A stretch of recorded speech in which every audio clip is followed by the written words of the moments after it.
critiques viendront toujours. Que l'on veuille ou non.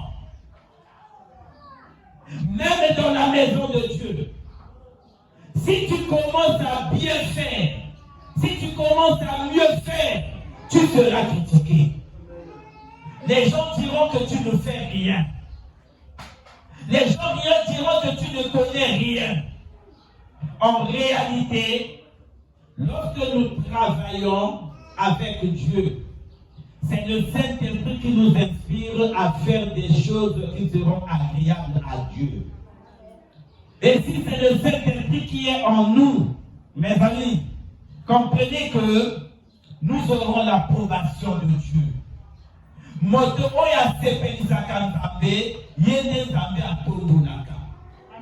Ne rentre pas dans les critiques.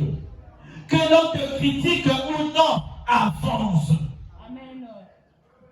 Car les critiques viendront pour te donner un souci qui fera en sorte que tu n'avances pas et que tu sois comme tout le monde. En réalité, mon ami, tu n'es pas comme tout le monde. Amen. Tu es mis à part pour Dieu et pour Dieu seul. Amen.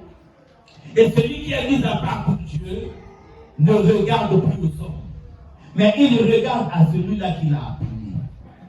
Si je suis appelé par Dieu, peu importe les critiques, mon ami, tu peux me critiquer, mais tu n'enlèveras jamais ce que Dieu a mis en moi. Amen.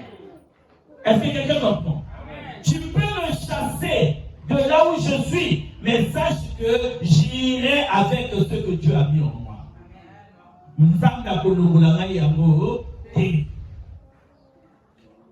Raison pour laquelle ce matin, je vais t'encourager.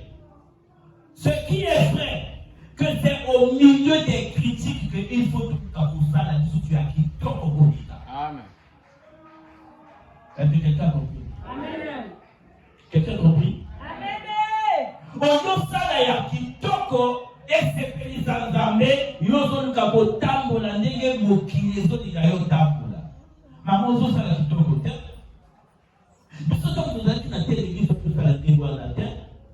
Mais oui, vous étiez là-bas, il y avait une autre vision là-bas. Là où vous êtes, il y a aussi une autre vision. Amen. Alléluia. Amen. Tu dois marcher par rapport à la vision. Et si tu ne comprends pas la vision, demande. On t'inspirera en ce qui concerne la vision. Et tu